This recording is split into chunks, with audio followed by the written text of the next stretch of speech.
Pour yourself a tall glass of watered-down iced tea. It's China Spoilers.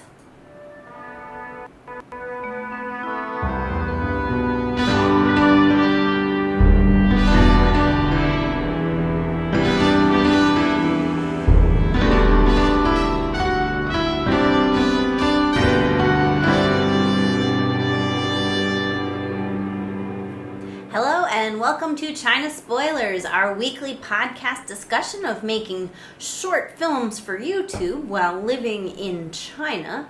We are Emily and Peter, and we China vlog under the handle Hello Foreigner. But if you're watching us here, you already maybe know that. We need to fix that, the front, our opening. Oh yeah, it still says Uncle Says, right? Yeah, Uncle Says. We've gone through a couple names. Uncle Foreigner. It's a work in progress, like everything. But this is not. This is already in progress. We are coming to you live to tape from lovely whoopwu Studios in Luzhou, Sichuan, China. In progress. It is a rainy day turning into a maybe sunny day. I hope you're having similarly changeable weather where you are. And tonight we are going to... It's a call out to New England. Yeah, and Florida, yeah. Strangely enough. Tonight we are going to talk about discipline, how to establish it, when to break it, and that's our homeschool, film school segment. We'll get to that in the meat of the podcast. But we're going to get started with a little How's Your Uncle? Who's your uncle?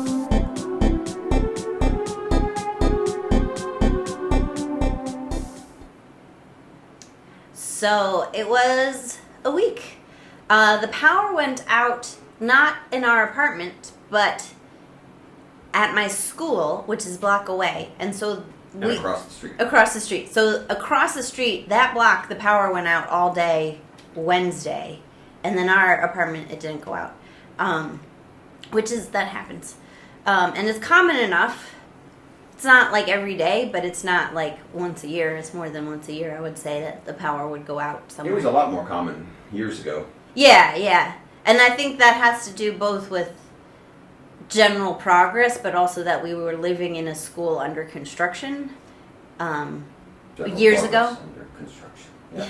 And now we live in a place where occasionally, like, apartments get renovated in our building where we live now. Well, constantly.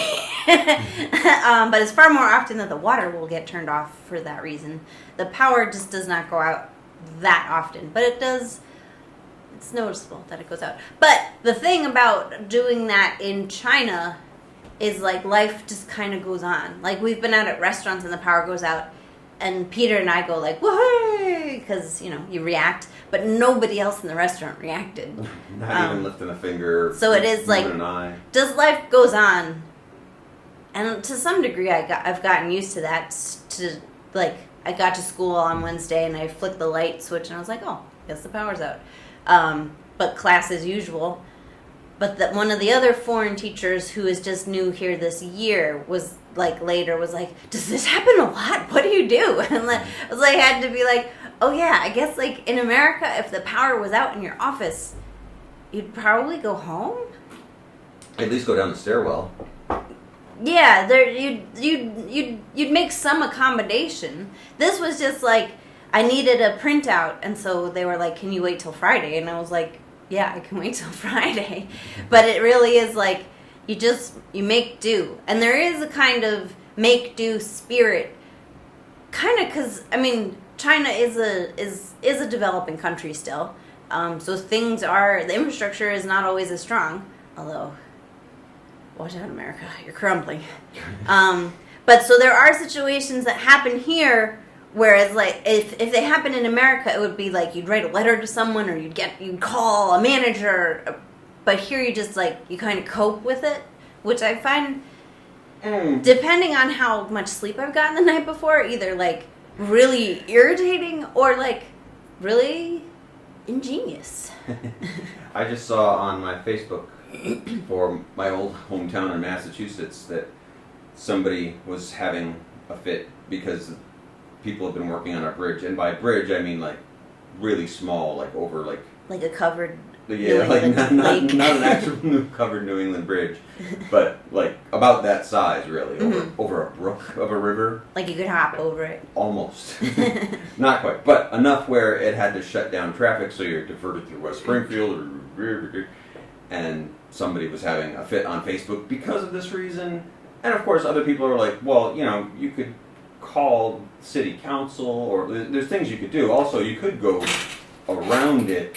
But the idea that that your town would become halted by a bridge that's maybe has not been fixed after 3 months or something like that sort of becomes by the wayside of well, is the power off for the whole day? Yeah.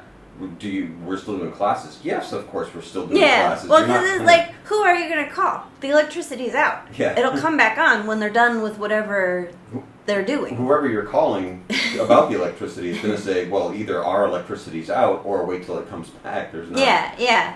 But it's stuff like, back when I was working for another school, we had weekend classes were the big moneymaker for us, so I kind of taught all day, Saturday and Sunday, which was a drag.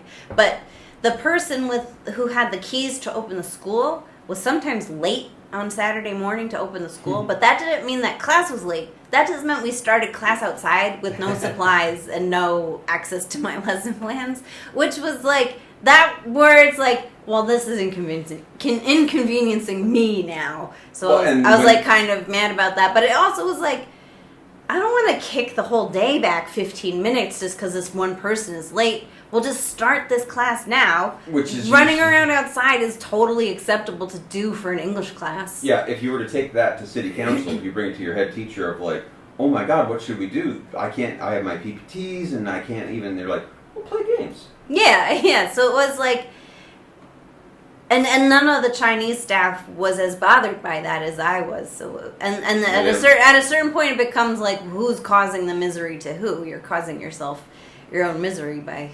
So we've gotten used to the fact, even though there's less water outage, less power outage, when that happens, we're just part of the droves that move outside the building to either cool down or to go to the grocery store to buy gallons of water. Right. It becomes that's what your neighborhood does. You can just skip the exasperated reaction and go into maybe you can see do what you need to do for the day. See your neighbor buy a bucket or something. Yeah. It's fun.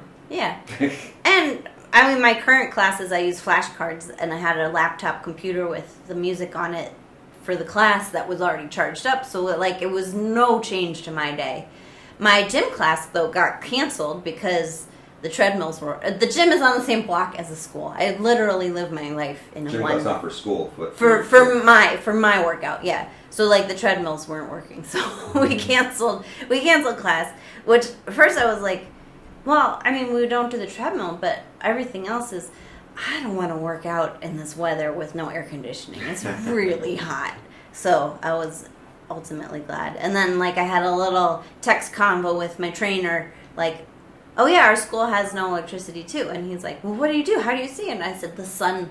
I said this in Chinese, the sun is our light. And he sent a smiley emoji back. It was funny. It was dorky. But yeah, so the power goes out. You can get flabbergasted by that or just you choose your battles. Yeah. And the ability to roll with it it's a good ability. So I think there's a lot about China living here that's just well, people are people and we eat food and we relax and we want to have fun and blah blah blah. But there is living in China has made me very much tougher in a lot of ways, and very much tougher, but also more able to relax about stuff when stuff goes wrong, because frequently stuff goes wrong, and that's just true. That's true anywhere in the world. And I really admire the relaxed attitude that our fellow Luzhouites have to well, stuff has gone wrong. Let's do plan B or C or D or Z. And being that we've only lived here in Sichuan and Yunnan, we live in the lazy Southwest. Yeah. I have to wonder how does that go up north? How does that go, especially to the east of the big cities? Are people more uptight on the coast? Yeah, because here everything is about a summer day is a summer day in Luzhou, where everyone is just basically like, you go to air conditioner work and you're probably happy to have air conditioner work. Yeah. And then you just spill out onto the street, find a shady place, pull your shirt up over your belly. Yeah. And well, that's called the Beijing bikini, so that might be right. The whole country. But the idea of just sitting on the sidewalk Oh, the yeah, rest of the afternoon is like, well, I mean, what are you going to do? Yeah. That's China. What are you going to do?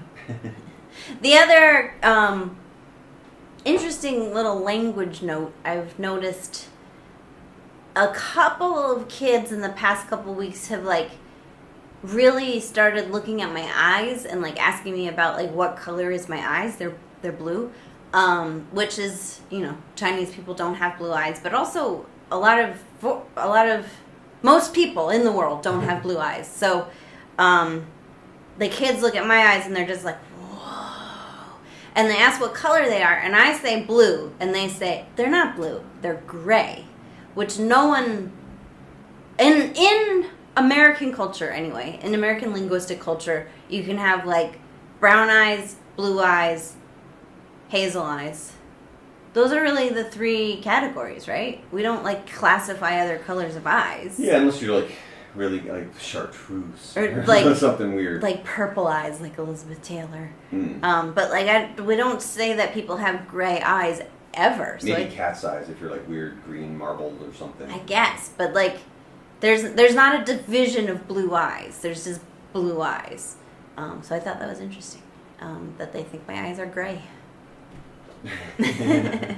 But and there is like, well, blue is blue. Linguistics like, and like the names of colors, I think, are cultural. Blue here is very blue. When I see the color blue used as a graphic designer, as an artist, like it is stark. I mean, I can look across the construction stuff that people use, the metal gates. Like I can see it right on across the street on a house right now. It's like it's blue. And much like red is red, like you don't really have like your like Obama colored things where they dash in a little bit of oh, like the Hope poster. Yeah, like where you have like different browns and sepias and things like that. Like you were talking stark red, you're talking stark blue, stark yellow. So like I don't know, maybe perhaps there's. Well, and I think like also the dividing line on red and orange. They might have the sample group of my students. This is totally non-scientific. This is not real anthropology, but I think, you know, from an anecdotal sense, I feel like the students make a different distinction where red turns into orange than to where I think red turns into orange. Like I call stuff orange that they still call red. Which I again totally guessing, but like from a pragmatic point of view, things are black or white. They're not like. Gradations aren't really useful. Philosophically. Yeah. As a society. Yeah. Well, that makes a good segue into, we kind of have a new segment-ish that we're gonna talk a little about multicultural communication. I have a couple little anecdotes and observations from the past week. Stay tuned next week, hopefully, for a new card. Maybe, if we have more along the lines of this. But so, a few weeks ago we talked about, and in real life, Peter and I talked with our neighbors, and then we filmed it, and so we had a big discussion with our neighbors that we put up online. And we got the reactions from all kinds of reactions. China asked, what is it like in China? Yeah. And so the reactions to that video were, one of our Chinese viewers was like, oh, that's so embarrassing, you know, not all Chinese people are that ignorant, and just interesting different reactions. And to be clear, I never thought that these people were being ignorant. These are my neighbors and they ask us funny questions. But I was thinking some more about those people, those specific people in that kind of conversation where they ask like, do you eat rice in America? Or like one of the older ladies at my school commented, because my hair has some gray in it, and she said, foreigners' hair gets gray too. And like she'd never seen a foreigner before.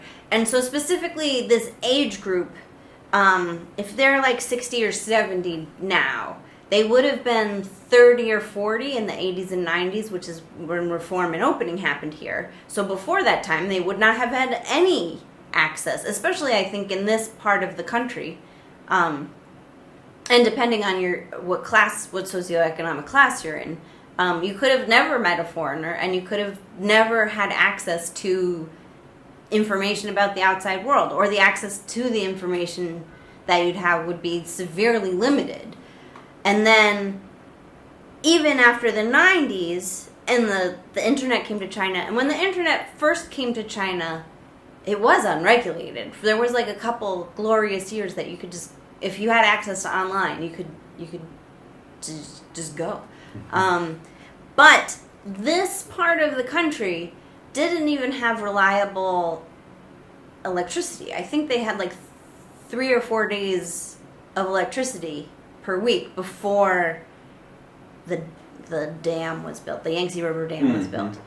So it is these are people who would have grown up with limited access to information about specifically foreigners. Like how would they have access to what my life would be like? And you know, older people can use the internet now if they want to, but maybe they don't want to. And here they have an actual living and breathing foreigner in front of them. So there is like, maybe you have questions that seem ridiculous, but like, how would you have known otherwise? And which brings up something I've never even really thought about, of like, if you are, so I'm 80 years old and I go on the internet here in Luzhou. Yeah. How translatable is Luzhou? And I mean, if you don't. Well, speak, the written language is the same. Right. So that would. But I guess people watch videos. I still read the internet. Yeah. You're not going to look up on Youku as to like, do foreigners have gray hair? Right. Or maybe you do. I don't know. Yeah. Well, and yeah, the media you consume online might not be foreigner centric. Not everybody cares about America that Although much. There's probably basketball on. There's probably basketball. But just thinking along the lines of like who had access to what information. These specifically our neighbors, I'm totally conjecturing, but it's likely or possible anyway that they grew up without any access to the outside world, and now their access to the outside world is moderated. These don't seem like the kind of people who would have a VPN set up. But then they do have two living and breathing foreigners to talk to, so they ask all their questions like, do you guys eat chicken and beef? So it's just like interesting to think about it from that perspective. And I got on that train of thought because I was at the gym. And I was just like thinking about, I really like this gym. It has like all ages, all body types, all intensities of working out. And it just is like a very welcoming place. And it also feels like that's not like, oh, Chinese gym or Chinese gym that welcomes foreigners. It just is like, this is what a gym is like. There's no like qualifier on it. But when we were coming to China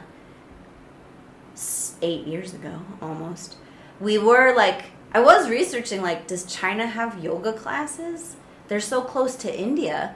Is that a thing? Or is that like seen as like really outre and Western cultural appropriation? And like, it was hard to find the information. Does China have yoga classes?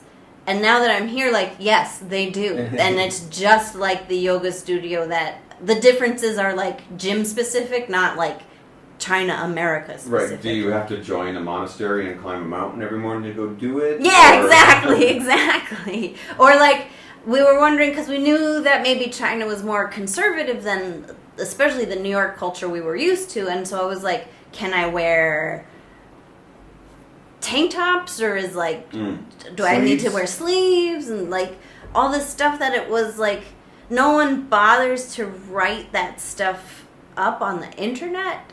Well, there's been a lot more since we've been here. Yeah, so maybe now there is like even a YouTube video of like acceptable tank tops to wear in China.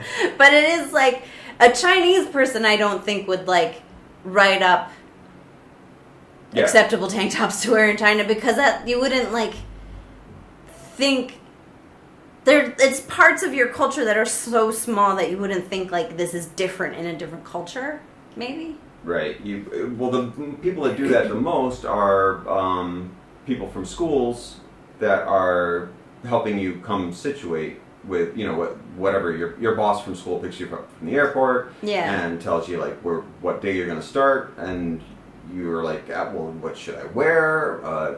Should I wash my vegetable? Like, these are questions that we had like on the first day. Like, when we get a cab, what do we do with this stuff? Like that? None of that was actually there back then. Now there's like umpteen vloggers like probably attached to the side of this video that you're watching that will tell you exactly how to order a cab and how to order tacos. But even that, like the specific question I'm asking, I don't want to wade through 50 videos to find that one piece of information, which is why I prefer the textual internet. But it like, what are the things that we communicate about our cultures? It's not these little teeny things that we all take for granted that like this is normal life where I live. Whether that's China or America or Europe or Africa or even in Antarctica, everything about living there might be extraordinary. But just like these little, there's a lot of people talking about the big ideas, but these little ideas you'd have no way to know unless you like went there and talked to someone,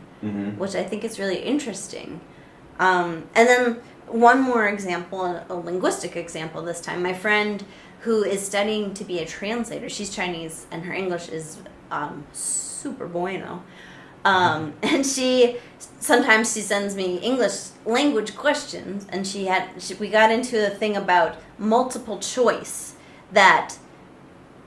So you know what a multiple choice question is? Right. You have a question, and then you have like 4 answers, and one of those answers is the correct answer, and so you choose that answer. That's right. Pretty much. That's how the internet's built these days. She was getting thrown because she was coming at the word choice as like the choice that you choose. So to her, multiple choice should mean that you choose 3 out of the 4 answers, or 2, or more than one answer is the right answer. And I was able to explain from the tests that I took, multiple choice, the choice referred to that you have A, B, C, D, E. Those are the choices, not what you pick, but what's available to you. Right? You're following? Yeah. But like to get there took several back and forths because we weren't even cognizant that we were both working from a slightly different definition of the word choice, which like when we solved it, it was like, yay! But it's like a really funny conversation. But even like her English is so good, and there still is like that kind of difference can throw you off. And and this was the thing, she's like, I looked all over the internet and I couldn't, and she is maybe someone who has access to the wider internet. She's like, I couldn't find the answer because that's like such a specific question that like you kind of need to have that personal discussion with, even when you have with someone who does know the answer and can follow what your question is. Even when you have people that are trained and studying and big fans of communication that way, like you could actually have a person that you've grown up with in the same town next door to you with roughly the same kind of family and still find yourself in these strange, like, I'm talking about, but we're talking about this, right? What you're talking about. Oh, yeah. And before you realize that you were like, we weren't talking about the same thing at all. Yeah, like, yeah. It can go astray real quick. Yeah, we just did that yesterday. Yeah. When you were talking about John Hodgman. Joel. And I thought you said Joel Hodgson. 2 different guys. Look them up if you don't know who they are. But just both really, are funny. But real quick about like the difference of the older folks around here. It's not just that we're used to us only hanging out with our neighbors who are all 60 to 80 years old. For example, yesterday we went to coffee houses and the barbecue pub and the cabs in between, and it's all younger people. Often, most of them were trying all their English out on us. Oh yeah, it was a notable day for people trying to help us out in English, which was nice. Even a cabbie who was older, who was trying out his English, and then eventually just confessed to I've forgotten all of my English. Yeah, but yeah, that was trying. Cute. So it isn't just that you have this. You're always surrounded by generations ago that were like, well, we've never seen anyone like you before. Tell us what your whole story is. A lot of times, it still are younger people that don't have those kinds of questions that might be embarrassed by the older generation, because they do have TV, they do have the internet, they do have questions of what do you think about this season of whatever TV show that you're watching that's American or British or. Yeah, I had students who would watch the latest episode of Game of Thrones before Peter and I would catch up with it. Don't spoil. There is, it's an interesting time in that we have access to so much information. But I think my point is that it's a hard work to really know someone else, to know their culture, and to connect. But it's worth doing. Is my little preachy even if it's add on there. But I think that's so interesting, the ways in which we are different from each other. There's some that are just very obvious, but then there's some that are not obvious, and you really have to dig even to see that you're coming at the same topic from very different assumptions sometimes. Yeah, you could have just a different agenda. Yeah. And so maybe you're using the same word, just not in the same way, not incorrectly. Just you think choice means what you've chosen, and I think choice means the options available to you. That blew my mind. But it was cool. I like thinking about that stuff. Good job. We did it. Yeah. So let's move on to Homeschool Film School.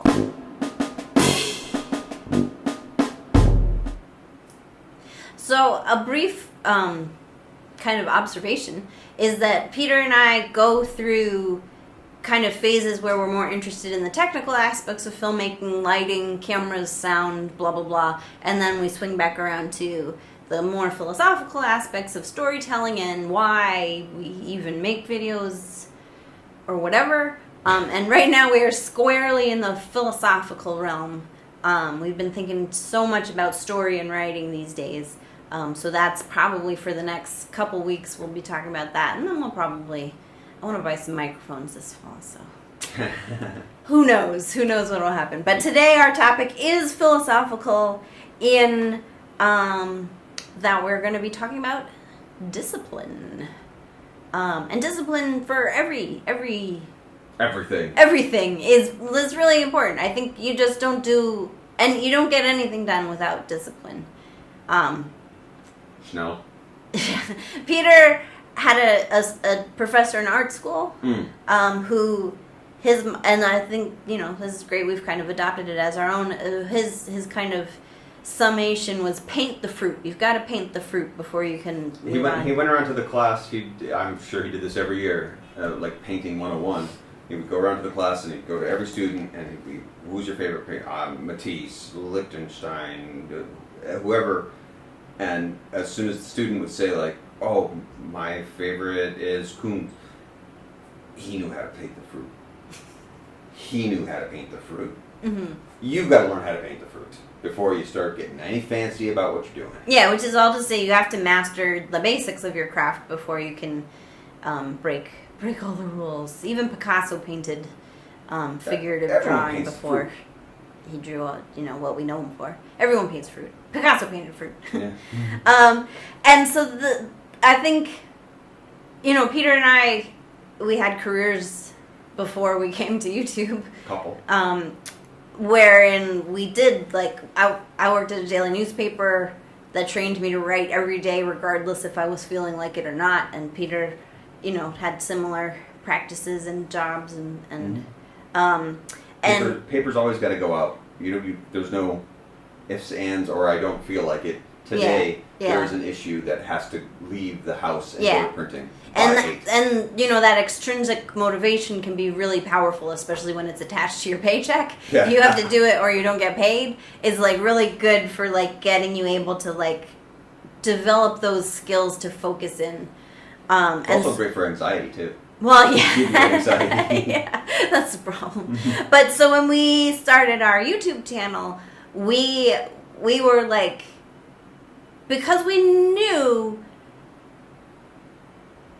so two things could happen multiple things could happen to derail it, but two major things could like really knock us out. One being that we could work on one video forever and never decide that it's done. And just like keep working on it until we just hate it and we just stop working on it. The poison of perfection. Yeah.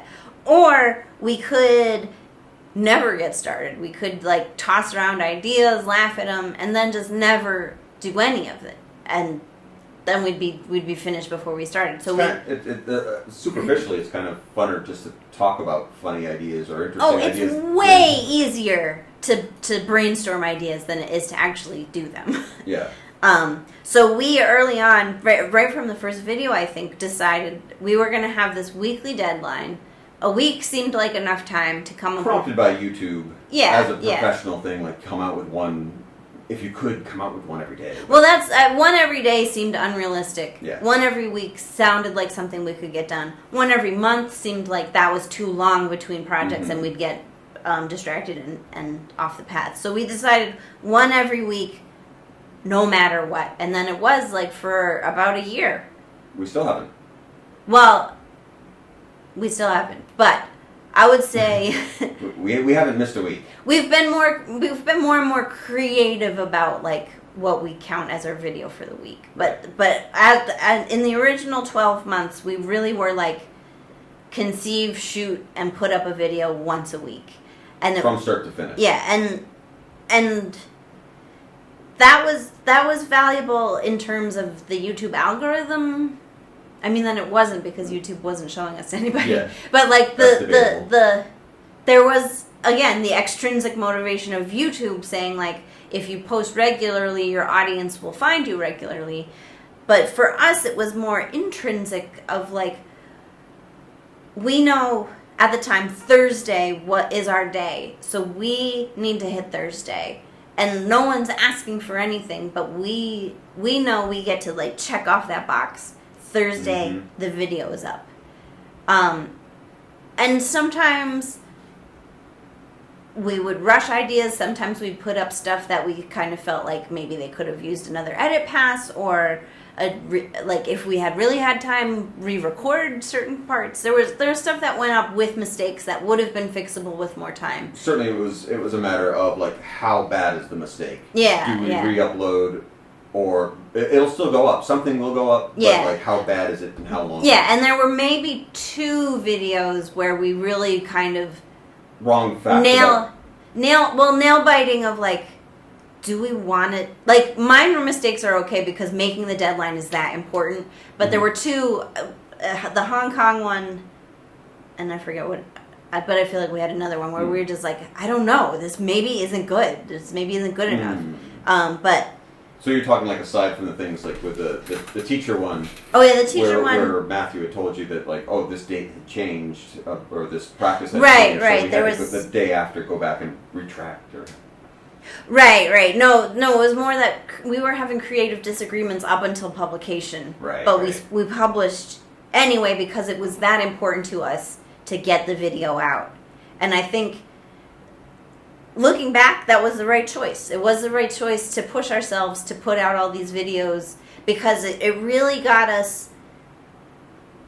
It really got us in a place where we accepted no excuses for not working. We had to work because it needed to go up. So that was strengthening our discipline. And then like creatively, it is like sometimes the ideas don't come or aren't good, but like you gotta find your way to work through that. You don't have, and we gave ourselves the non-luxury of like no time for writer's block, and that you know, I don't know. I'll No Time for Writer's Block, I think, is a valuable exercise. Mm-hmm. I don't know, like, I wouldn't recommend staking your career on that, but I think it is, like, it's really valuable to figure out how to work through non-motivation or, like, a dearth of ideas. And so we did, I think it led us to a lot of creative problem solving. It led us to picking up the camera every day or picking up something every day that made us really good at our skills. But now we are entering into a time where we feel like that was so valuable to us and we're not going to do it anymore. We've kind of changed the ethos to be it's done when it's done. And I feel like we can do that because we can trust ourselves, not to slack off and not do anything. We love doing the work so much, we're going to do the work. We have just a habit of every day is make art day, so that's a natural part of both of our routines. So I'm not scared that we're going to all of a sudden flake off of making these videos. Because we also still have the problem of having too many ideas. Yeah. And so we're not going to flake off. And also, we've done the push through the writer's block. Or push through the problems or accept minor flaws. What happens if we don't accept the minor flaws? What happens if we do work until something is done? And so that's kind of the next phase that we're into. So I kind of wanted to frame that as like you need to establish your discipline to break it. And so like now we've painted a year's worth of fruit and we've decided, okay, we know how to paint fruit. Let's see what happens if we paint snakes. A bushel. Or a bushel. A bushel of fruit. And so, yeah, so that's what's going on behind the scenes here. And that's kind of why the content that we're posting is maybe less well, it's interesting that uniform. By putting our other two channels, consolidating back into everything, means that we still have, I mean, we're going on like 2 weeks of a video almost every day because we have these shows that we do, which we're going to do every week, which is... Yeah, that's still discipline. That's still Sunday afternoon we do that. The YouTube aspect of it means that we're doing the business side of YouTube, but we do it for our own reasons. But I also have like 20 music videos that are ready to go up that are sitting in our queue, and I've got like 10 behind that I'm working on, and we've got a couple of videos that are our vlog videos that are either done or being processed at this point, and then a couple that are being written behind. So at any one time, we just have enough stuff to come out with a video or two a day. By taking it of like, well, we don't need to come out with a video every Thursday. Suddenly, we turned it into like, we should not put out a video every day instead. And I think, interestingly, breaking out of that like once a week mold, now it is like the production cycle lasts however long it lasts. That's had the effect of, I think, to maintain the weekly production cycle, we changed it up maybe every 6 weeks, I felt like was our period. Oh, right. But we kind of tried to hit on a formula for what we were doing because that made it easier to say like for example, the draft videos, we have this through line of the draft who gives you an entrance, who gives you a couple segments in the middle, who introduces this and then gives you the outro, and then we'll fill in the spots with these specific kinds of segments. Whereas, so that's like the formula we were using, and immediately after making the switch to the video's done when it's done, we abandoned that formula pretty much. I mean, those videos aren't up yet, but the ones we're working on don't fit that formula anymore, and are in fact like more experimental in structure than we'd ever been. And I feel like that's a direct result of like taking away the deadline means like now we have a chance for like really weird and untested ideas to gestate and develop. To go back to paint the fruit, now we're like, let's experiment with cubism. Yeah, yeah. And the experiment with cubism I know I can paint fruit in 5 days. How long does cubism take? I don't know. Let's see that through. It could take 5 minutes. Yeah, yeah. And we conceived. Well, we didn't conceive it yesterday.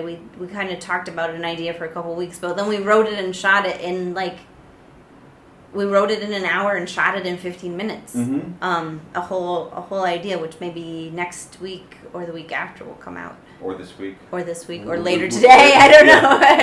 But it is that's part of the fun now. It's now. We don't need to be so regimented in that.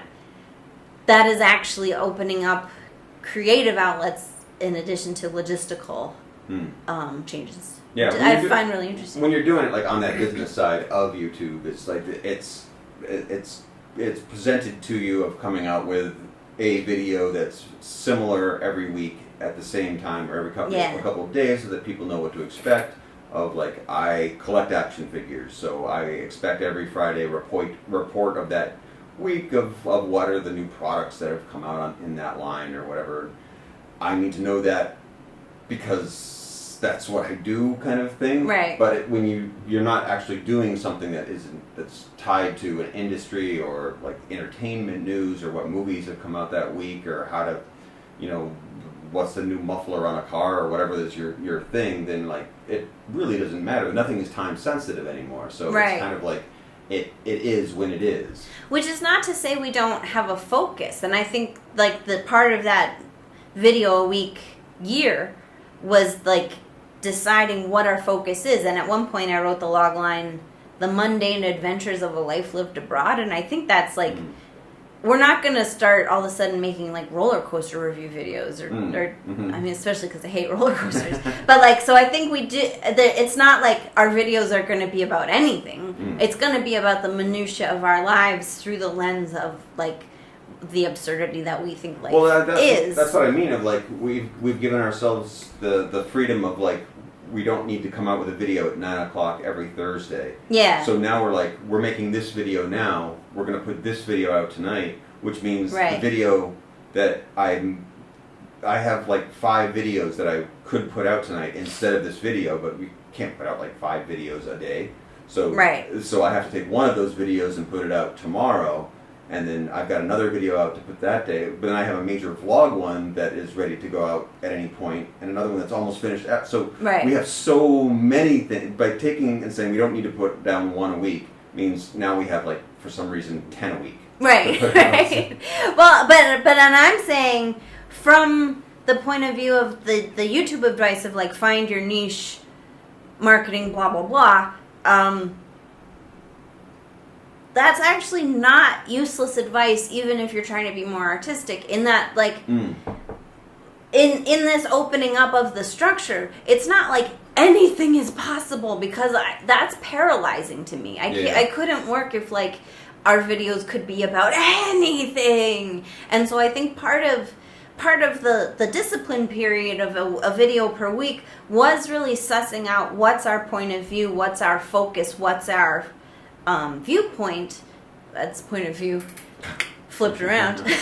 But what are we talking about? And now like we have a pretty good idea from making all these videos, trying out different even subject matter and different, like we reviewed coffee houses. Like that was a fun video to make, but not our direction. And so we really how to teach in China. Yeah, we did China. Yeah, we did like all these different. What's up with your bathroom? The discipline working through that slog really refined what it is, why we want to make videos at all. And so now that we know that's so powerful. And so then we can like, now let's take off the constraints of how we make them.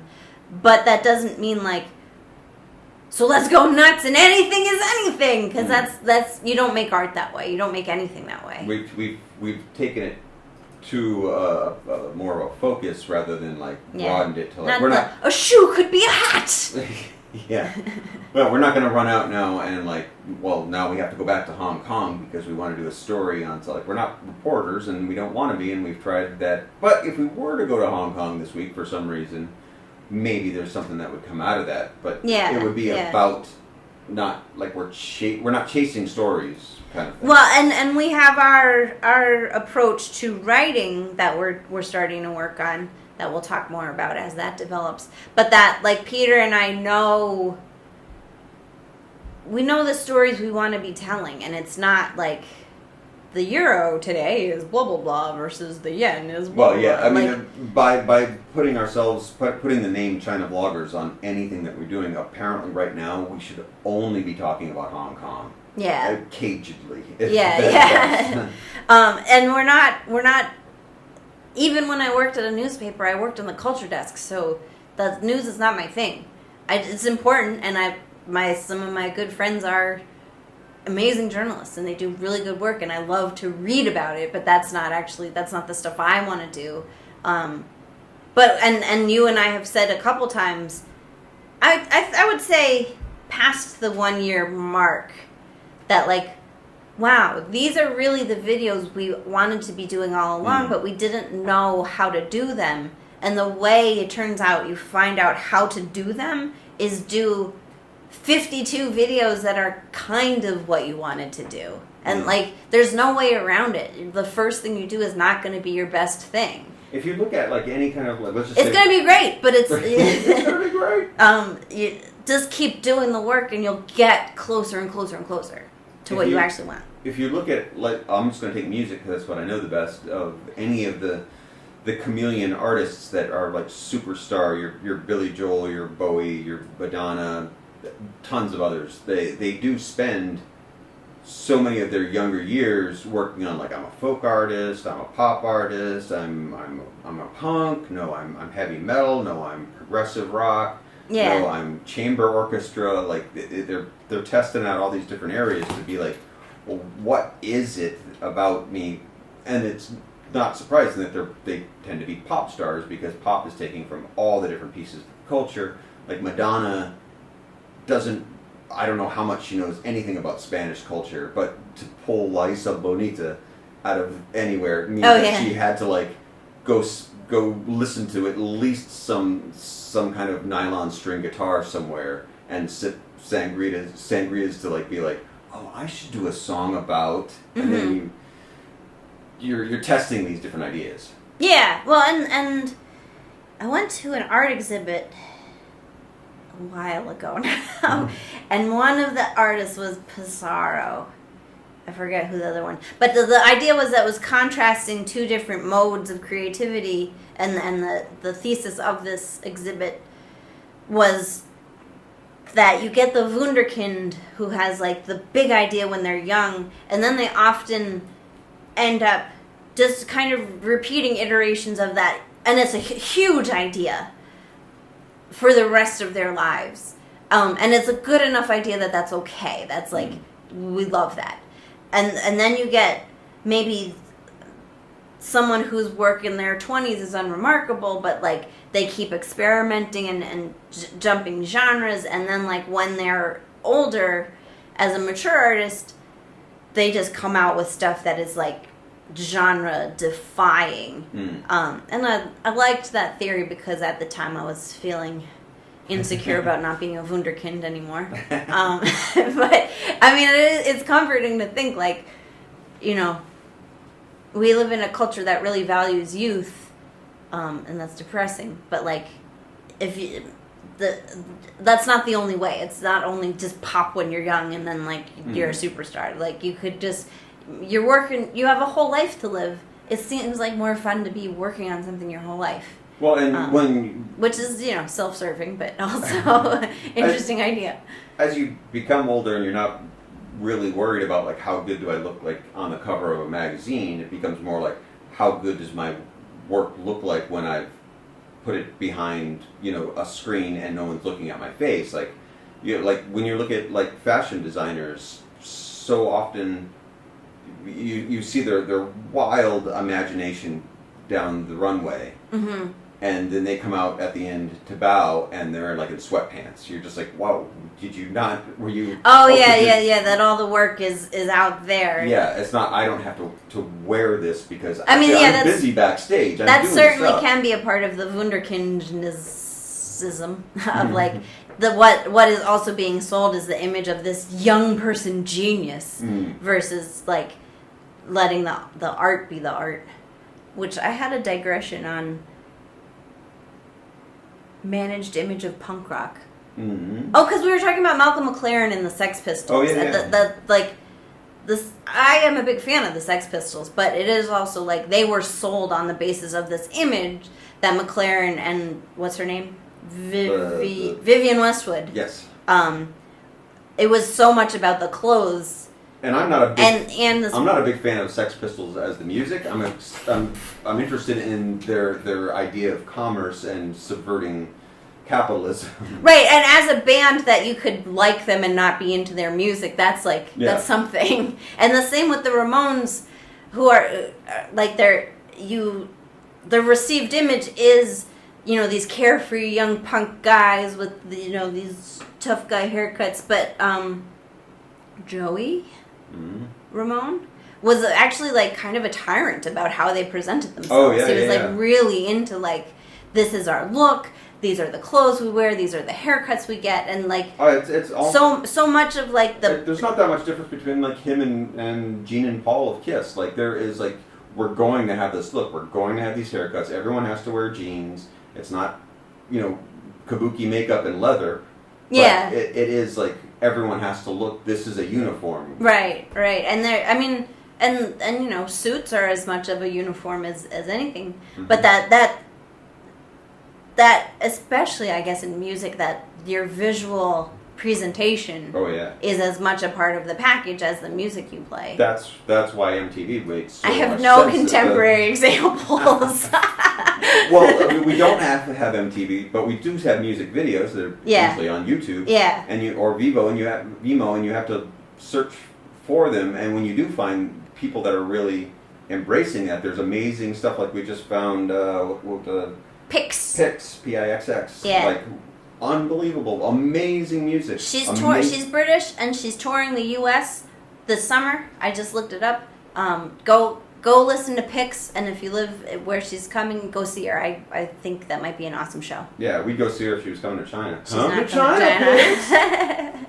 But, there's people out there doing exciting things, and you have to look for it, but it made so much sense. I mean, Strawberry Fields was like one of the first like real, I mean, if you don't count like Monkees and early Beatles, like some kind of experimental music video, that was like one of the early ones. Mm-hmm. And then by the time we get to whatever 81 or that MTV opens, like I grew up not really knowing, buying an album was dependent on what the video did for me. And so the visual culture exploded even more so. Now everything is like so visual, like the music is just totally secondary, and it's just like a big flash of like whatever, the car you're driving. You get into like OK Go, which is more famous for their videos than their music, and it turns out like the lead singer's sister was a choreographer and filmmaker, and so it makes perfect sense. And I interviewed them once that they were as interested in film as a medium as music, and so they really did conceive of these projects as like short films with songs that went with them. But then you get into like Lady Gaga and Taylor Swift, where these videos are like these big blowout spectacles. Not for me, and also the music is like, what is music happening? Yeah, they're epic in that sense of they cost a lot of money to make. I guess maybe Michael Jackson first, but like by the time we got around to Guns N' Roses doing November Rain, like that was so epic, and it's like, yeah, but I mean, it's not really a good song, but and the video itself isn't actually good. Let's watch these nerds getting married, like that was the premise of the video or something. Like it was very rainy and dark. I remember. And then they're in a desert, and then they're at a funeral, or like all the comic book tropes that like, oh, that would be cool and that would be cool, and you check them all off and you put them all behind like $200 million, and with a song that you like, we can afford violins. Yeah. And at some point, like, I don't even know what I'm watching anymore. But now everything is just so big that it's hard to discern what is the difference between each video, between the Taylor Swift and Rihanna. Like, I don't really know what. There's a lot of colors. Yeah.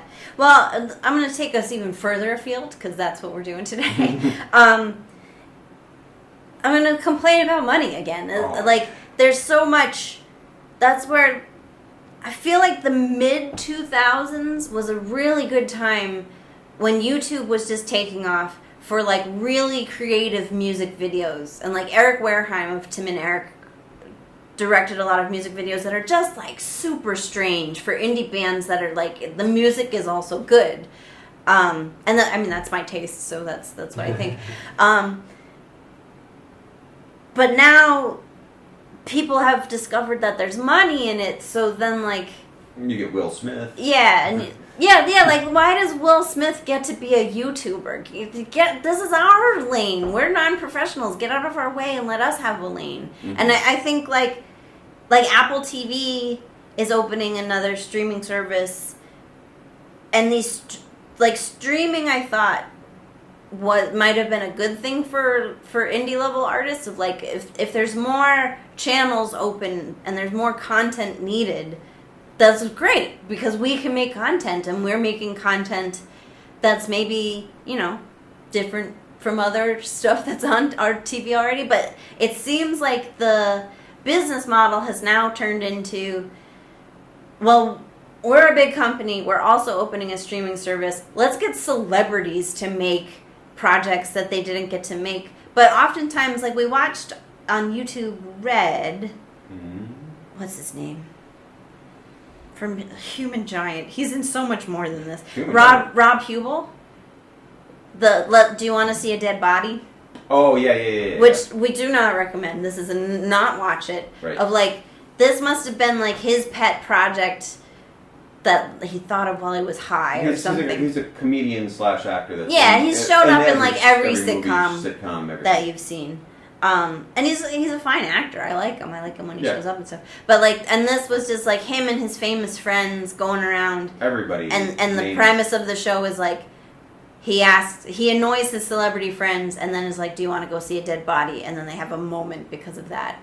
And, like, no one made that idea before YouTube Red, because it's a terrible idea. Well, because it's just a joke from Stand By Me. Like, it's just a joke that you would say, like, to your friends. Like, if you get bored for a second, if you're, like, everyone's hanging out, getting high, drinking at a bar or something, and you just lean over to your friend and you say, like, hey, you want to go see a dead body? Ha ha, I remember that movie. Family Guy, move on. Yeah. Don't make it serious. So it's frustrating that that's the move.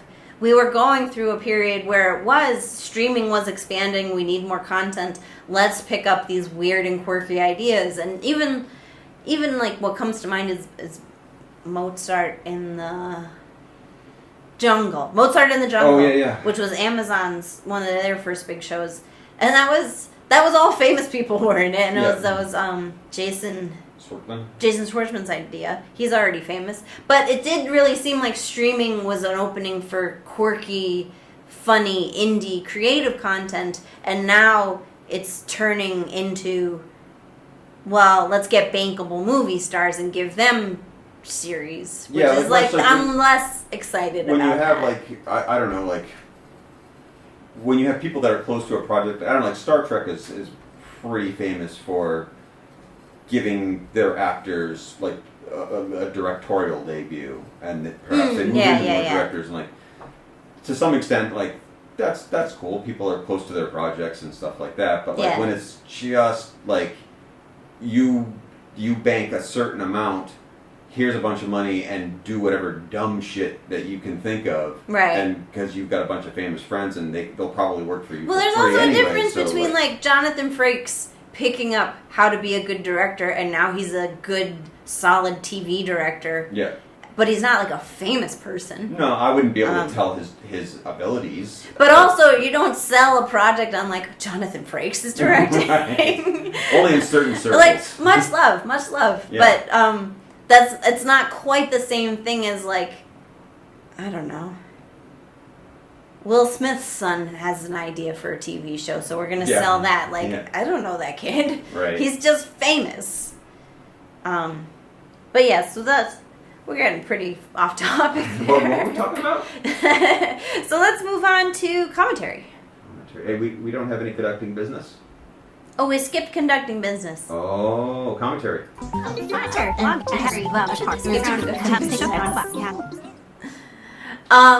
Briefly, we don't have any business. Oh. But less briefly, if you're watching us on YouTube, you could be listening to us on iTunes. We also stream as a podcast via iTunes or Stitcher or RSS feed, and all that linkage is in the description below. And if you're listening to us on the podcast somehow and you think you'd rather be seeing our faces, you can look at us on YouTube at youtube.com/c/helloforeigner. But that's all the business. Thank goodness.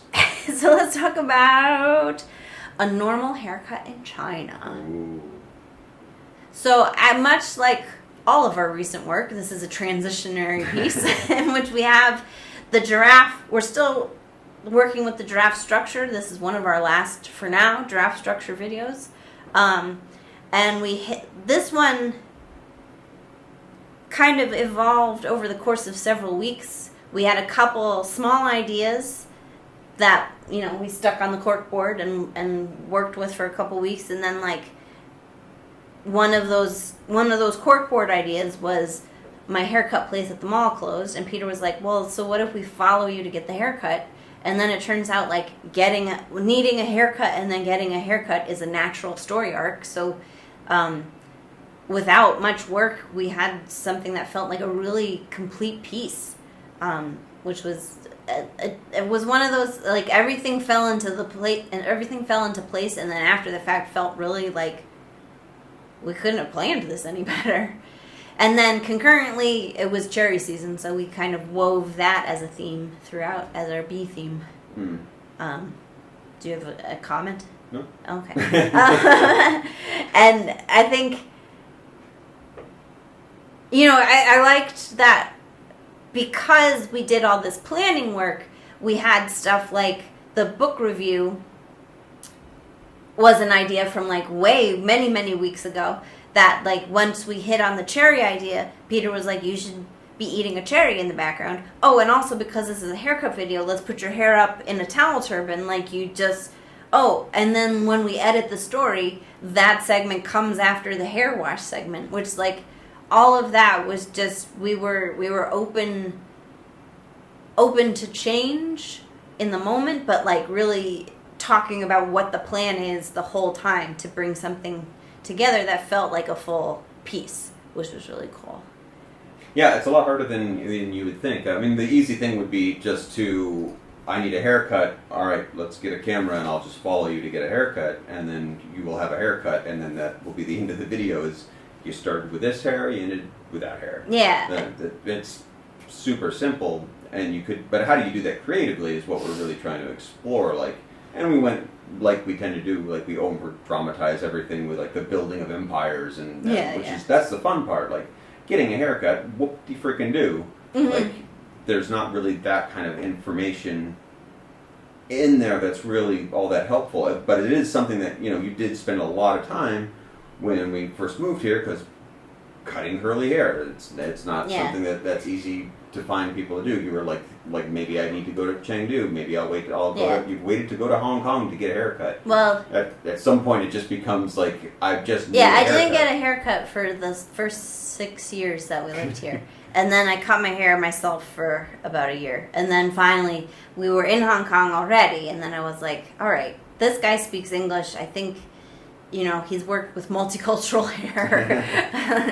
And then once I broke that barrier, I was like, fine, people can cut my hair. So but it was in a sense, it is epic and difficult, but it's also at the same time really boring and useless. Yeah. How do I figure out how to do this? Actually, just becomes you just do it, and you live with what you decide. And so for us to make a mountain out of a molehill of I got one place, it was fine, and then that place closed down, so I gotta go find another place that's fine. I mean, your hair looked like that for one day. By the end of the day, like that. Yeah. But what I am pleased about too with that is that we have that arc, and then we have the cherry runner throughout, and then we have I really like how we have other ideas like the book report and like Screen Boo Screen, and that kind of came from, you don't just sit down in one afternoon and plan that out. That's ideas were a poppin' for a couple weeks, and again, we write them all down on the board. I have a notebook full of ideas, and it's about putting segments next to each other that once they're next to each other have an extra resonance that would not have necessarily had on their own. And the only way you do that is over time keep collecting these ideas and keep mixing them and matching them together. And you do them in different forms too. You start with the ideas in your head, then there are ideas in your notebook, and then you sit them up on the board, and then you bring them down to the other board with all the cards below it. Yeah. And then all that can make sense, and then by the time you bring it over to the computer and you're looking at it in the editing bay, and you're like, oh, that doesn't flow into that one. Mm-hmm. So it's constantly reevaluating where the story drops to keep keep the story moving forward, even if you are delineating into a different some kind of tangent. There's a reason for that tangent that maybe didn't make sense before. Right. It could be at the very end. It could be you're almost done editing. You're like, this is a done video, and you're like, oh, what if we? And then, all right, we got to stick another thing in there. Yeah. Which again, to go back to removing our weekly deadline, we can keep coming back to that and keep massaging ideas until we feel like they're finished and done. Because we've decided we're going to work on it till it's done. There is probably a different version of that video that would have gone up if we had the 1 week deadline. And instead we let some of these ideas simmer for months. Yeah. Until they found the right place to be. Even sometimes I let that one drag itself just on the music for 5 days. It's not 5 days worth of music, but there's periods in between, as I'm putting together the pieces of I didn't realize that it was going to have this, and your voiceover wasn't even done at this point with bringing it to you actually getting the haircut in the salon became this idea of we could take this to this rising arc with these majestic irus rising up over kettle drums, and I'm oh my god, this is so much fun. Now we have the story of dun dun dun, and the salon rises and the bones underneath of the feet, and so that kind of created itself out of just having fun with the project. Yeah. That was taking days and days of I don't want to stop this. I'm exploring this. This is a fun. Because that was actually the actual haircut was the last piece that we shot. Yeah. And the episode didn't come together until we shot it, and then we had that, and then Peter kind of divided it into the 4 segments of entry, hair wash, haircut, exit. And that that's the entire video, but that was the last part that we thought of. And then because we had been so careful in our planning, we were able to make everything still feel like it fit together and was conceived of together. Because I guess technically the idea of the video initially was that your store had closed. So you needed to find a new place to go. Yeah, it was more about, yeah. And so by the end, it became a commentary on how things over 5,000 years of history of China can mean your salon is up one day and working perfectly, and the next day we just went to go to our favorite coffee house, the Mango, that we'd relied on now for a couple of years, not many years. Just a couple that this is a really nice place that we like to go. Some of our stuff is filmed there. We like to film there. We like to write there. Well, let's go there for the afternoon to work. Oh, it's closed. Yeah. So we go to the one next door. Yeah. And that's how it works. Yeah. And then the other segment from that I would like to talk about is Screen Boo Screen, which is just something silly that came to me.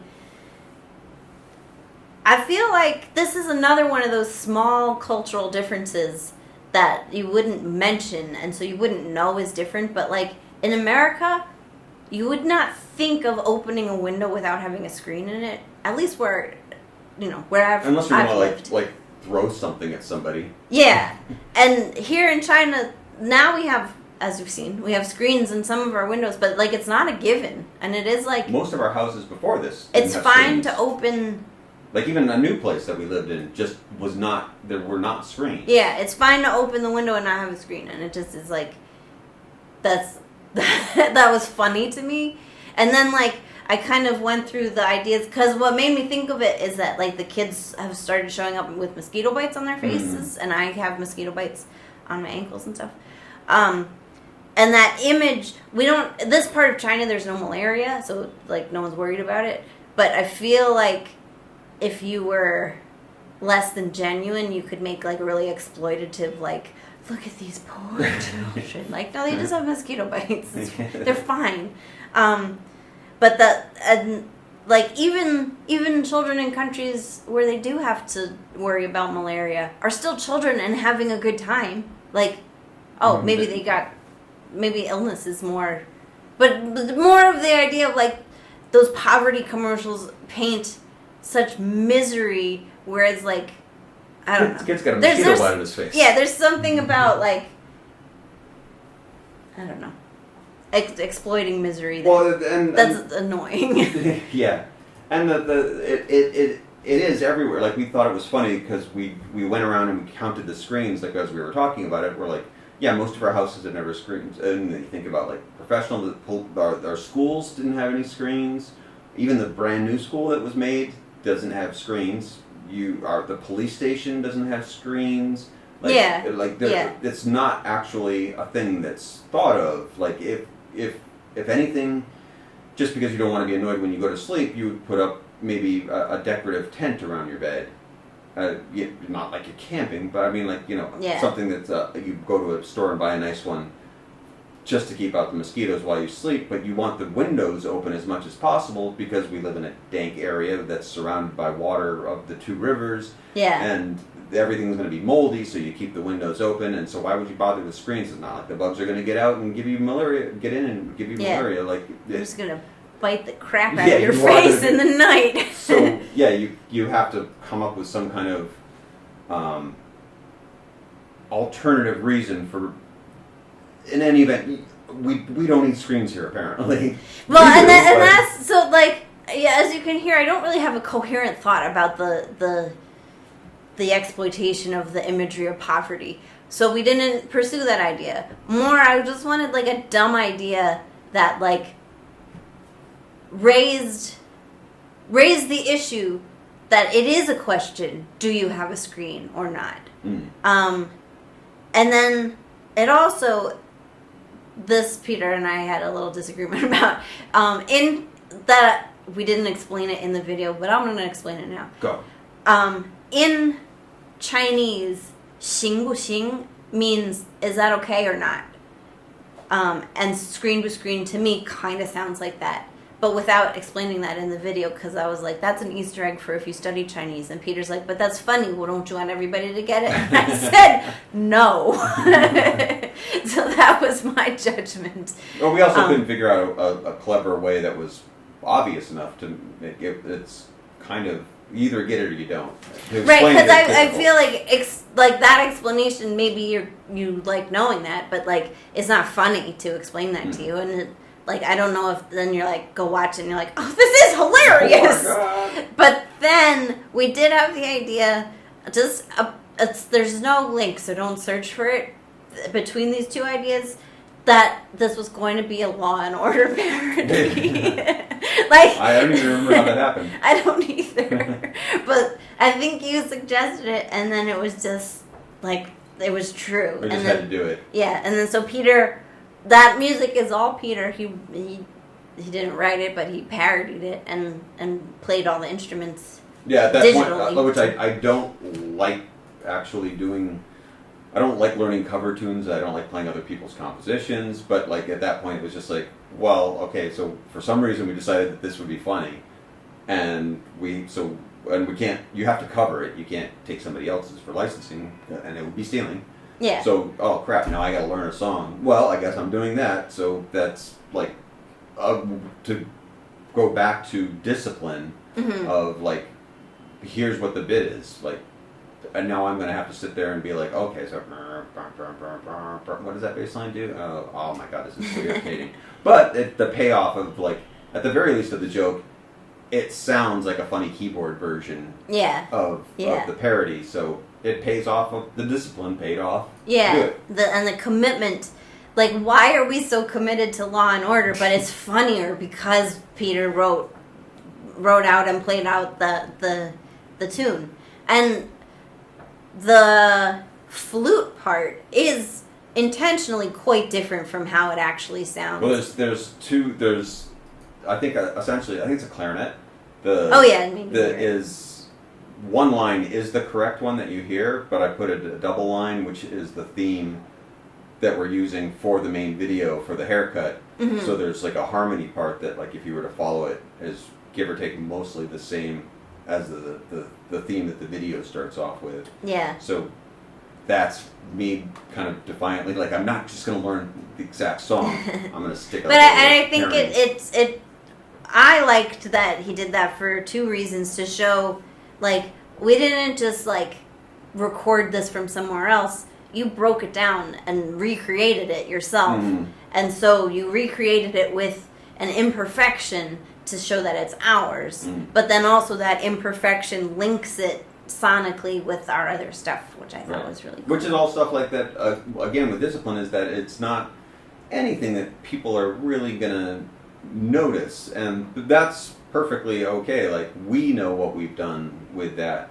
Like, there's so much to putting together videos and media at this point where I think the audience expects a certain amount of professionalism that they don't even notice. I was like, somebody, another China vlogger, one of the more interesting ones, 𝗖𝗵cie, was doing just a basic piece on Walmart a few months ago. And, you know, I mean, it's interesting, I guess, if you don't live here, that like, oh, they have Walmarts. But the story itself is like, yeah, Walmart's it's a big store. It has walls and there's stuff that you buy in it and everything. It's a mart.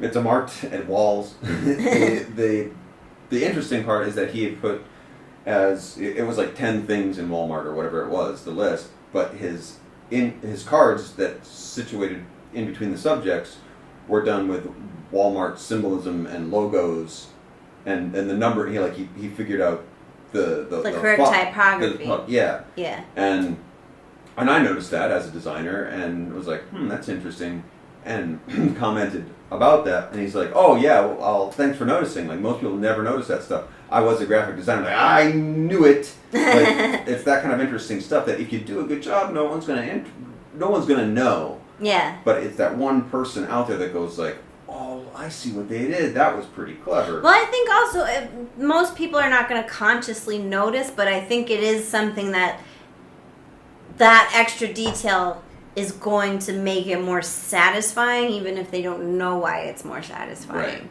And I think, to get back to our bit, it is like, it's one of the silliest things we've ever done. And it is like, it only works because we fully committed to it, and then we just, like... It's one of the only parodies that we've done of it. Yeah.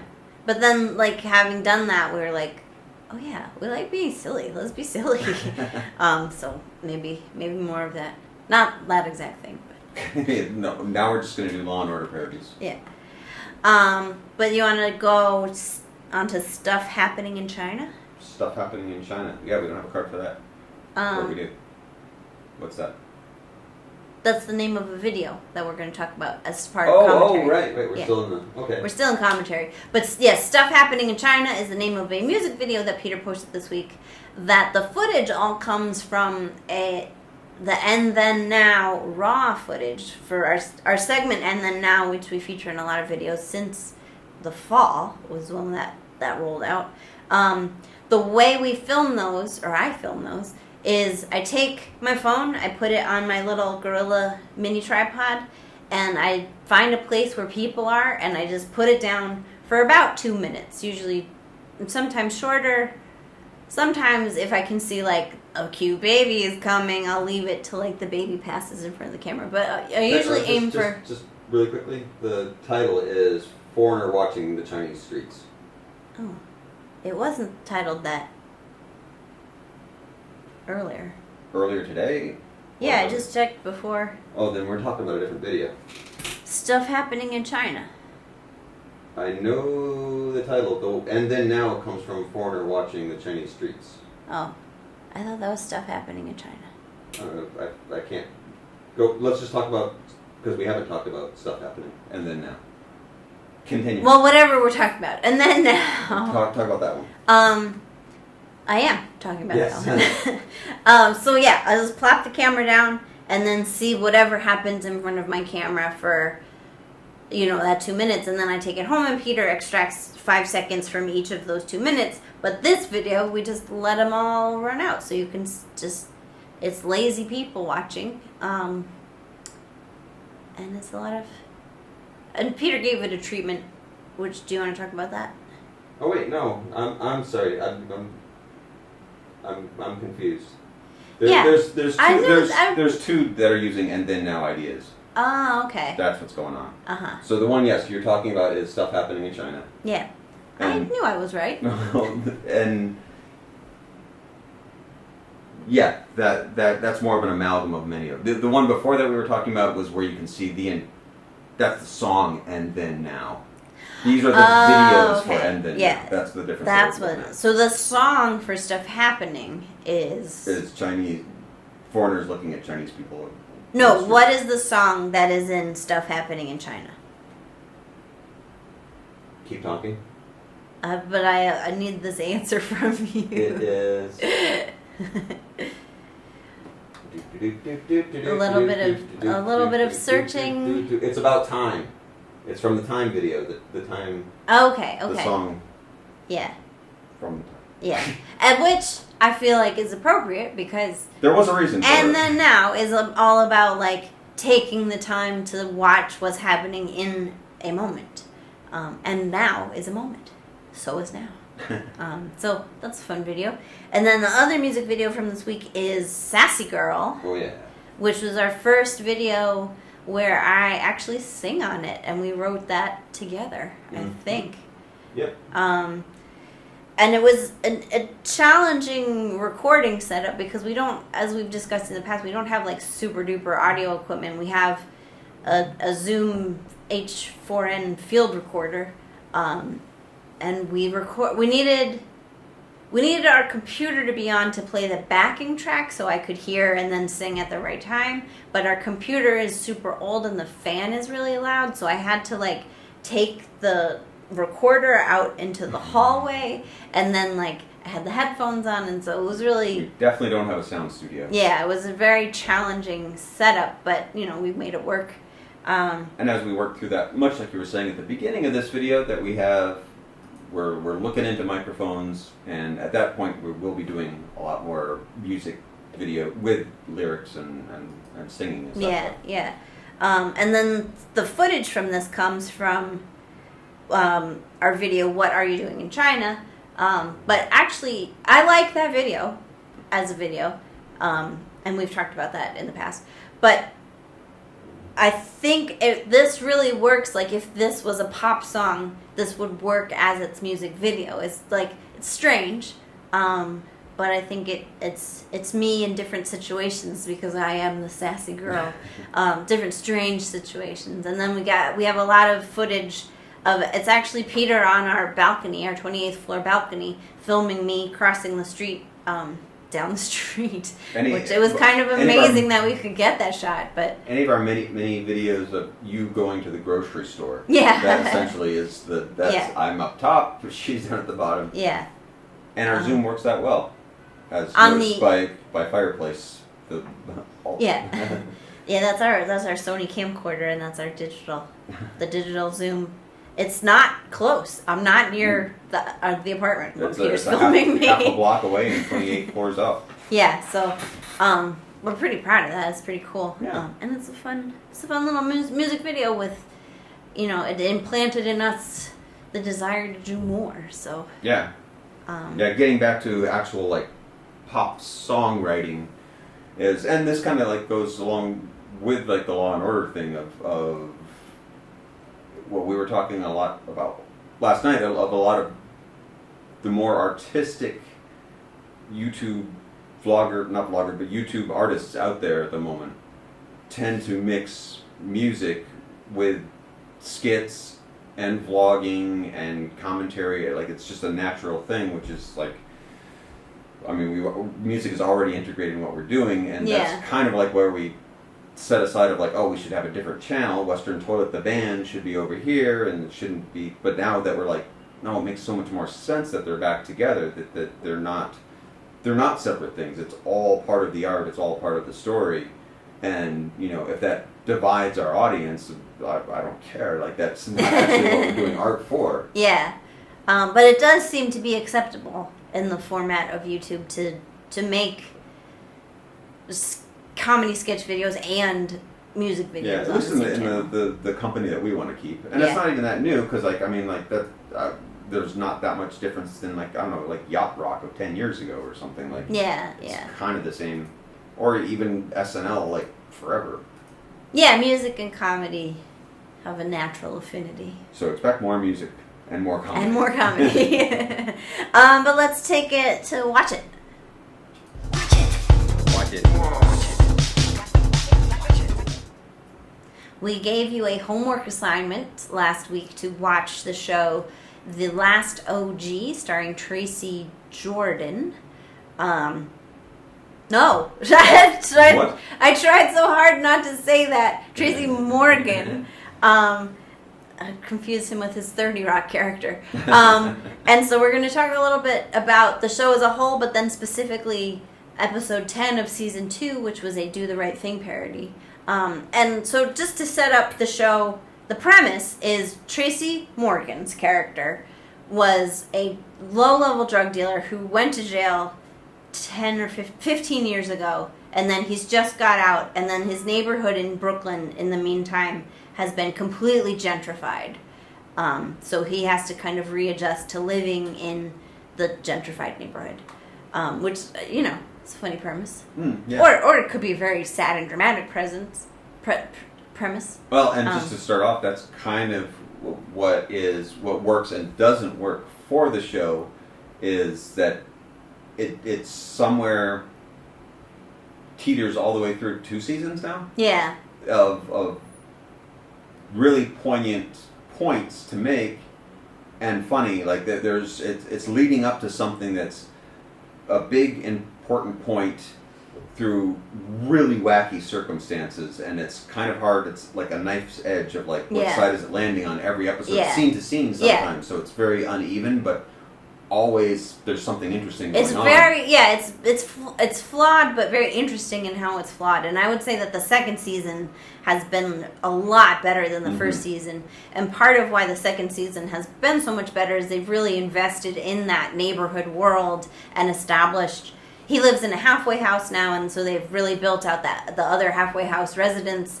And then his ex-girlfriend has also now kind of gentrified. She has a good fancy job, and she's married a white guy, but she has his kids, which is, brings Tracy into the everyday life of the family. So there's like kind of a reason for him to be interacting with this family, whereas like it's his ex-girlfriend, so like they don't naturally have a reason to be together. But so they've built out the world of the halfway house, they've built out the family, they've built out the neighborhood a lot. And his career is he learned to be a chef. Yeah, he was a chef in the prison, and then now he has a food truck, which is a very Brooklyn idea. Yeah.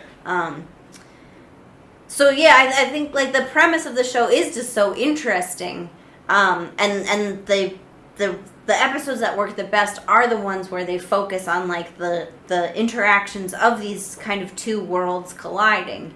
There was a particularly good one where they brought his son, he and White Dad. I'm sorry if that's blunt, but they go to a black barbershop, and the show is set there, and they explore the culture of the black barbershop, but the barbershop has also gentrified with the times, and they do like mustache waxing for hipsters, and it's like they really like that's when it's working, they really mine a lot out of kind of the culture clash of of those worlds, which even like the idea of going from a jailhouse cook to somebody who's on a level of they had a lot of episodes where he's taken his skill to some kind of up and coming shishi restaurant, and they're like, oh, but you have a record. Yeah. But then he wows them through some kind of like, Mars bar cake that he's made or something, and everyone realizes that there's like some kind of skill for that, but then he's always just like one step away. Usually like it's his goofball cousin or something that like will mess things up for him.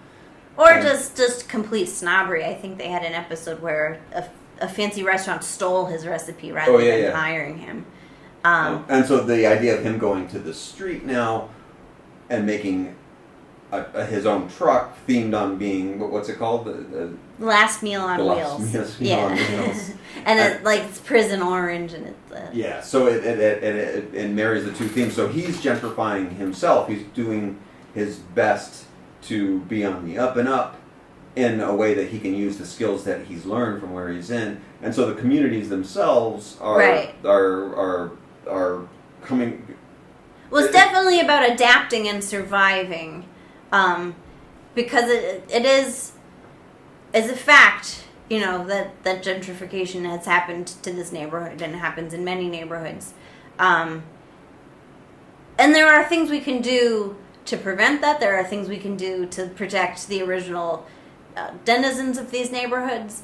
But there's also, I don't know, it's a thorny issue. Well, there's like a certain amount of like... And coexistence is... People in it want to embrace, like, there's a guy that's working in the barber shop that has decided that he likes to do hipsters' mustaches. Like, like it's interesting because we see that living in a small town here where, like, there's so much of like, well, they're pushing old people out of their homes or whatever. Like, some of those old people actually want to move to a new apartment and have air conditioning and some kind of TiVo or something like that. Like, it doesn't necessarily mean that like it's all bad. And where do you lose the original culture by getting modern facilities that everyone can enjoy both? Right. Yeah. So and I think it pulls its punches sometimes, and it's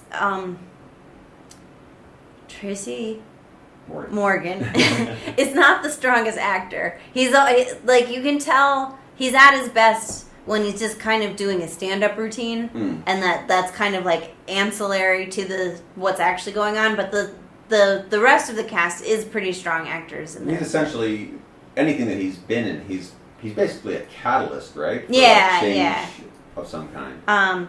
But so this most recent episode was a parody of Do the Right Thing, which I thought was very interesting and kind of amplified what they're successful at, but then also some of their flaws in that they had a really fun opening. So Tiffany Haddish is the ex-girlfriend, and she's hilarious. And she does the Rosie Perez dance, and then you zoom out, and she's at an exercise class with a backdrop that looks like Brooklyn Brownstones, and the rest of the class is like waiting for her. And it is like, it's that perfect joke of like, this once was this, but now it's exercise classes. But she goes to the exercise class, so it is like, she's lost herself in a moment of like, like watching that, like there is like, oh my god, I love that movie, and then you're like, oh, but you're in yoga class, dance class, and so it is. That's that line of like the social commentary, but also it's funny, but also it's complicated, and so that like that's perfect. And opening. using Do the Right Thing as a template for that story, they have been building that up for 2 seasons. Yeah. Up to the point where it ends up, spoiler, in a street riot of some sorts. Yeah. That's the culmination of these 2 series. Ends with basically the movie Do the Right Thing. Yeah, because there is the show, because it's a TBS show. I think it's on it's a broadcast television TV show. It's not The Wire. It's not like tensions bubbling, barely contained. Yeah, the street riot is like wacky, like people getting popcorn thrown at them. Yeah, but there is that real tension there. For a second, we actually thought Method Man was killed. Yeah, and that was, I said to you, like, because Method Man is a character. Yeah. It's not just Method Man came on to set. Method Man was a character introduced in the previous episode. But it was like, the show is so tonally inconsistent that I could believe this is a sitcom that we just watched a character get murdered. So, I mean, that's it turned out okay. And then he didn't get murdered, but like that's where the tone, for me, sometimes is a little bit all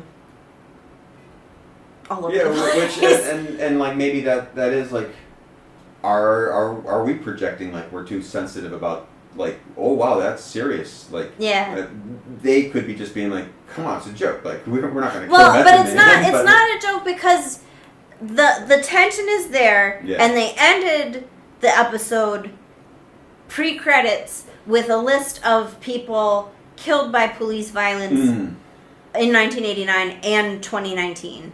So they were not shying away from making a statement about violence and about violence towards people of color by the police. And they do make pains to establish there's a white police officer who Tracy makes a connection with, and then who ends up pulling another white police officer off Method Man. So it's not, they are... And then he gets asked to leave the police force, or decides he quits because then he knows, like, because he intervened, he knows that the other police don't have his back. Yeah. So it is, that's a pretty gutsy statement to make, but they also tried...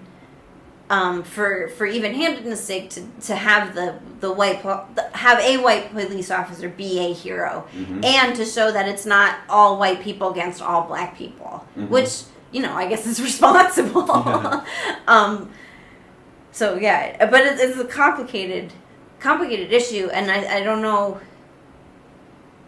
It was a tonally abrupt, and it was do the right thing from the beginning, so you knew some kind of confrontation was coming. So it was like they did plenty of like it's everyone's baking in the summer heat. Yeah, and they have the guys in front of the red wall. The red wall, yeah. that was hilarious. Yeah.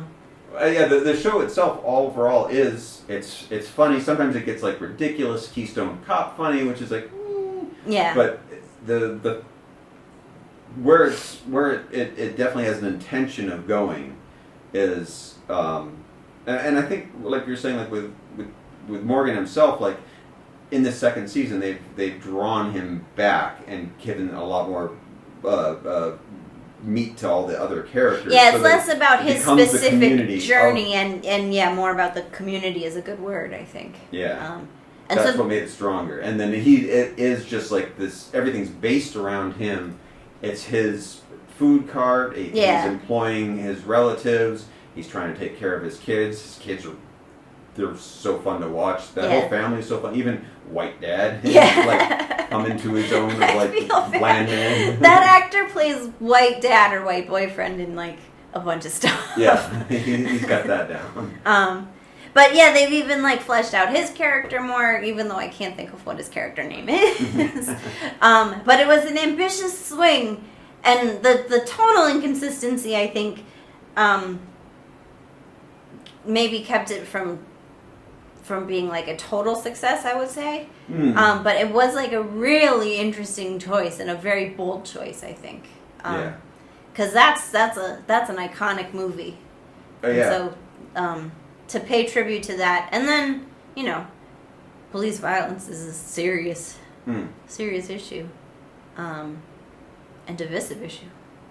Yeah, it's a good show all around. It's not. I mean, it can go wildly from episode to episode. Like I think we did go from like, oh, maybe we're going to stop watching this one because this episode was so bad, and the next one blew our mind. Yeah. And the next one's okay, and then the next one's pretty good, and the next one's amazing, and the next one's all crap. Yeah. So it's all over the place, but I definitely feel like I'm getting something. Well, it's on a trajectory of there's more better episodes as the show has gone. Which, as we've known with things like ภิ means it's probably about to be canceled. Yeah. If we're endorsing it, it's probably going to get canceled. But it's I think like it was a premise that like sounded rife for parody. And then so we stuck with the first season because the premise, we wanted that to work out so good. So well. And we love Tracy Morgan. And Tiffany Haddish. I think she deserves all the fame she's getting. She's so funny. Yeah. She's got that character like. And so, but it was like really great to see the second season be so improved. And I hope there's a third season. I hope it just keeps even because it's. I think more than just like social commentary or putting together a funny episode, that this is also like a pretty creative way to go. Instead of just like we have a basic sitcom format, let's stick with that. Like they show all signs, the writing staff, the acting staff, the directing staff, everyone, cast and crew, craft services, it seems like they are invested in the show and that it's growing in really interesting ways. Yeah, I don't know. I do feel like there are shows that are growing. We've seen over the couple of years that it's been on. Like Blackish has like gone from like it's a family show to like they definitely have a point of almost every episode of like we're going to deal in some kind of historic moment that we think is important to talk about that doesn't get talked about. It's certainly not on mainstream TV and entertainment. So, this, not that we're done finishing talking about this, but I feel like putting serious things into what's going to be our homework for next week, Tuca and Birdie, seems like it's just a silly, abstract, surreal cartoon that instantly goes into dealing with characters and some pretty interesting development that is oftentimes scary. Like the Last OG has these parts where you're just like, I'm just watching a goofball comedy. Like, oh my god, actually, I'm getting some kind of feeling about this that like I don't get from a sitcom. Well, and I think as audience members, as white people, we're white. It is. I like seeing these stories from different perspectives. I think diversity is only good. Our experiences are not all the same, and it's like I was saying about like that it's effort to connect with someone else's culture. We have that in America, that we have all these different cultures living side by side, and you just have to do that work to try to connect with people, but that work can be really rewarding. And if that work is watching TV, then that's even easier. And so like for me to get to eavesdrop on all these different kinds of lives is like, I like that. And then as a creator, especially a creator of something very silly that we do actually have a broader point about, it's nice to see how sitcoms can present serious issues but still be funny, or that sitcoms, silly things can be about real things too. So that's inspiring and which does interesting kind of to me as well. Transfer back to what we're talking about of where we're trying to go now, is trying to find out, trying to write characters that we can put in situations that can learn about these things. They can be mundane, they can be surreal, but rather than us just flat out like, hey, we're in China, where are your China guys on the ground? Like, that doesn't actually interest in us. Yeah. We're more interested in like, what do these situations look like from our point of view, and not the average, Well, I think that's in our ethos of no explanations is that if the multicultural communication to be done isn't explaining, it's listening, and it's watching. Watch us. Which is why, and then now is maybe the thing that we're most attracted to that we do is just like us sit on the street and you just take shots of people, and then I'll like edit it down to the 10 seconds of that half an hour that you've gotten of like that was a person doing a thing. Right, and that in our other pieces, it is us. We're centering us, but that we're not trying to tell, not show. We're trying to recreate a small situation that conveys the feeling of not knowing. We're not defining. I feel like I'm about to jump off into a real deep. We're not trying to define like a situation that blankets every circumstance and every person. Yeah, we're trying to like be like, hey, I noticed this weird thing. Like we're trying to explore the small moments, and that there's no definition to it. Is there's something there, and that's for you to connect with how you like to. I don't for two reasons. I don't want to do that work for you. I don't want to tell you what to think or to take away from my art. And also, like, that's a lot of work for me to do. I can just like give you something and you interpret it. Right. That's your job. It's definitely important if you're looking to move over here and you want to know what are the best apps to use for whatever things that you need to get done. Yeah, it's WeChat. Yeah, we understand. We understand that, but that's not what we're doing this for. We're more like interested in those little tiny moments, which are like going back to something like comedy and music and stuff. It's those silly little moments of like a classic Seinfeld of like, whatever happened to that other sock? Is it hiding in the dryer? Like it's that. What did ever happen to that? Where did that extra screw go? Where does that? We did this get. Where did the knife go? Who keeps stealing our knives? Like that. Why does that happen? Is that China happening to us? Like it doesn't actually make any sense other than like this is a moment that we're trying to convey rather than like be careful of your knives. Right. Well, and so like Peter and I are not at risk of human. We're not at risk of police brutality. So that's not our story. That we'll watch that story. We'll recommend that story. But we are. So what we are trying to convey is that these little human moments are happening all over to the world, to everybody. That's our shared. That's what we find interesting. Yeah. We're people watchers. We like to go sit in the park and watch people. Yeah. So watch The Last OG. And as Peter mentioned, your homework for next week is the Netflix series 𝗖𝗵ecie_ះ𝗴𝗾. It's an animated series created by Lisa Hanawalt, who is the art director, I believe, for BoJack Horseman. She's responsible for why BoJack looks the way he looks. And she's a really cool cartoonist. In a completely different way, it's just as good. Yeah, and a content warning of cartoon boobs, if that kind of thing offends you. It's just body parts. That's part of the feminist message.